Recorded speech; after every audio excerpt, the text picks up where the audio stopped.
When it comes to getting into your dream schools and winning prestigious scholarships, the resume is without a doubt one of the most important aspects of the college admissions process because it's the document that's going to summarize your entire professional and academic journey. In other words, it's one of the first documents that the admissions officers look at because it's going to help them understand exactly who you are, why you want to go to this school, and whether or not you're deserving of going to that school or winning that prestigious scholarship. Today's video is super exciting because I'm going to be showing you the exact resume that I used to get accepted into every single Ivy League that I applied for, and also that allowed me to win not only Harvard's biggest graduate scholarship, but also the 2024 Quad Fellowship. So it's super exciting to be able to share this with you. I'm also going to be breaking down the 3 key strategies that you need to understand to write the best possible resume, and then also sharing the top 5 resume templates that I've found online for you to use, and they're available for free at the top of the description. When it comes to resumes, there are typically 3 key formats that students can use.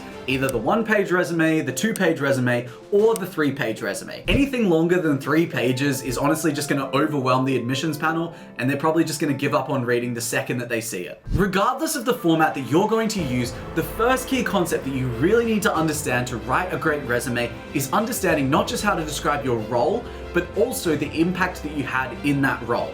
For instance, instead of saying, "I managed a project," you need to take that and turn it into something so much more powerful, like, "I led a team of 20 people to successfully complete a $10,000 project under budget and ahead of schedule."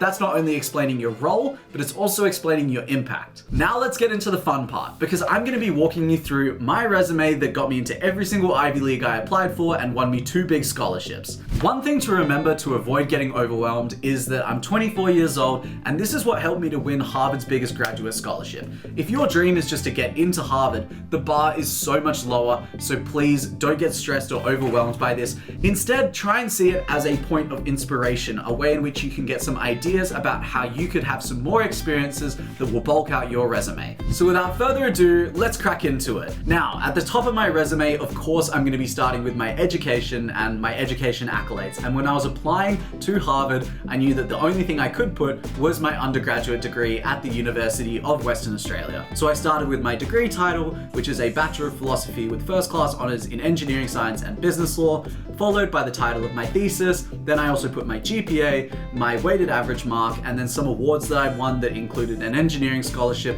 and being the 2022 University of Western Australia Volunteer of the Year. So very simple, very stock standard, and you're likely going to do the same. Again, if you want access to this resume template, top of the description, and hopefully you can use it as well. Now let's move into the bulk of the resume, which is like my professional experiences, and this is probably what's going to make up the bulk of your resume as well, whether it be like your extracurriculars or professional working experience. And for me, I titled my section Professional Experience in Education. Since when I was applying to Harvard, I was applying to the Graduate School of Education, so I wanted to make it very clear that these are my related professional experiences. When writing out your professional experiences, you should always put your most important professional experience first and then put your least important down at the bottom. So for my first experience, I put that I was the co-founder, board member, and chief innovation officer for Elucidate Education, which is my charity back in Australia. Now my description is really what's going to be helpful here because the way in which I've worded it is really kind of like a template that hopefully you can use for your own experiences. So it goes like this: co-founder of one of Australia's most impactful education charities.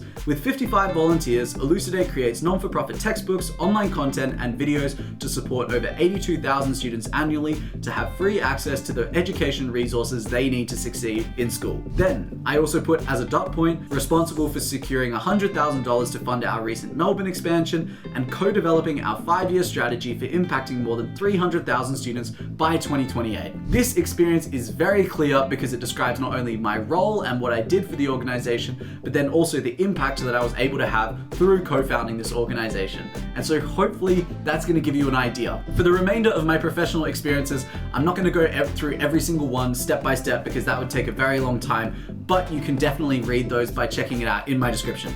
Basically, I put that I co-founded another charity when I was a little bit younger. I put that I was a research assistant at my local graduate school of education. I wrote about a documentary that I produced, and then also that I was the general manager of a small university club that we had that was also focused in the field of education. The next part of my resume kind of touches on my book publications and my awards. So at the time of applying to Harvard late last year, I had 6 book publications that I'd worked with through my charity. So they were in the fields of chemistry, year 12, and also mathematics, year 12. So they were in the fields of year 12 chemistry and year 12 maths.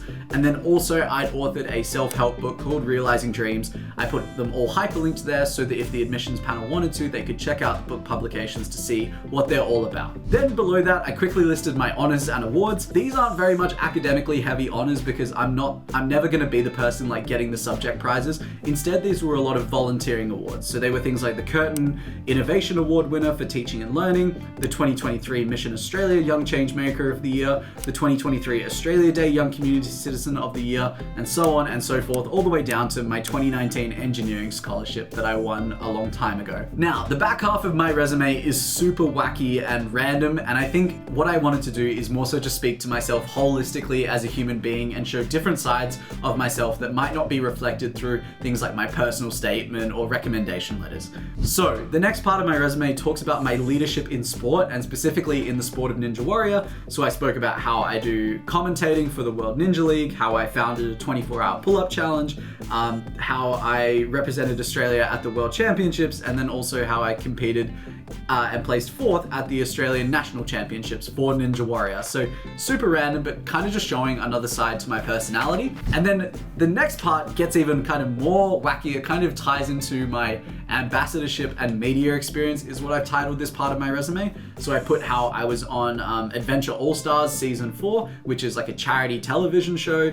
I spoke about how I was on a Channel 9, which is like the Australian big network, how I was on an advertising campaign for the Australian of the Year and Australia Day awards, and then finally how I gave a TEDx talk as well. And then to close out the back end of my resume, this is kind of like where I'm scraping the bottom of the barrel in regards to my experiences, but I just titled it Community Impact, which is I talked about how I was an executive panel judge for some statewide awards, how I was part of the Global Shapers Hub within Perth, and then finally how I was part of the Rotary of Crawley on a scholarship. And then at the very bottom, I just put some of my hobbies and interests, particularly around long distance running. And so that's my resume. That's what helped me to win Harvard's biggest graduate scholarship, and hopefully that's going to give you some ideas about how you can set your resume out. There are 2 more key concepts that I really quickly want to cover when it comes to writing a great resume. The first is don't be afraid to hype yourself up, which is, I know it's hard and I know it's difficult to really put yourself at the center of importance and really hype up all your accomplishments, but you have to remember that everyone else that you're going up against is really going to be making everything sound super important and making their accomplishments sound really awesome. And so never embellish, never lie, but always do your best to try and hype yourself up, make yourself sound as good as you can, because at the end of the day, it's a competition and there's nothing wrong with being proud of what you've done. And then the other key concept is always to remember to tailor your resume based on the program that you're applying for. I was applying to the Harvard Graduate School of Education, and so the first page and a half of my resume was pretty much completely dedicated to experiences in the field of education. Your relevant experiences are the things that the admissions panel are going to care about the most. Most of my resume is just fluff, like the back end really isn't that relevant. It's mostly this first page and my book publications in the field of education. So make sure that you're tailoring your resume based on the program that you're applying for. And as we close out this video, again, I've put the top 5 resume templates that I've found online that you can use for your own inspiration. If you don't like the format that I've put, which is kind of like quite colorful, you can definitely consider another format that I've put in the description. Any of them will work for you. And so that's gonna do it for part 7 in this 10-part video series. We are flying through the videos now, and I really hope these are helpful in helping you to reach your dream schools. As always, if you would like one-on-one support from me, then be sure to fill out my Google form in the description, because I'm selecting one new student to help every single week for free. And our next video is gonna be covering our personal statements and supplemental essays. So until then, good luck.